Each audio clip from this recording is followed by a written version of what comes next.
Hello guys, welcome in today's lesson. This is your very own teacher, the undergraduate teacher.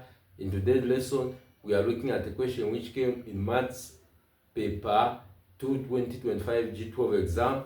It was on question 8b. The question was saying solve the equation the 7 cos theta is equals to 4 180 degrees is less than or equal to theta less than or equal to 360 degrees.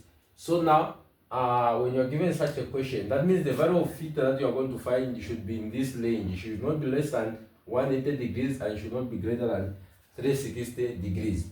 So what you need to do is that you say divide both sides by 7 for cos theta to remain alone. You're going to say it's equals to 4/7. When you reach at this stage, since you want to find the angle, you're going to say shift on your calculator. When you shift, you say cos. Now you find cos 4/7. It will give you the number a bit long, but you are going to just write it to 2 decimal places, 55.15 degrees. And when you reach at this stage, the answer is saying it should be in the range of this range. So you have to use the quadrant rule, which is 0, 90, 180, 270. We say all students take coffee. That means in this quadrant, sine, tan, and the cos they are all positive. In here it is only sine, here is only tan, here is only cos, which is positive. So here we can't use for 0 to 90 because it is not in this range. So we are going to use this one, which is say 180 to 360.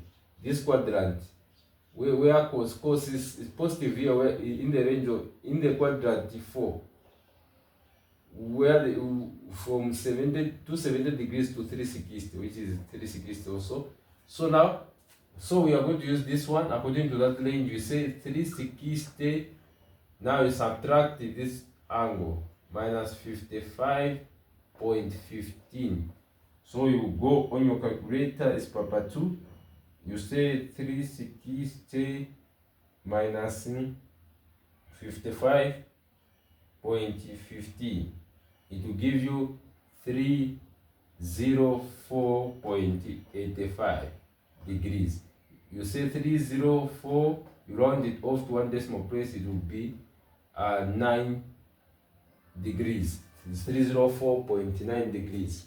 So you say theta is equals to this. So we have come to the end of our lesson.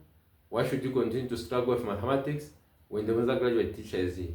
Just follow, just subscribe to my YouTube channel for more mathematics lessons.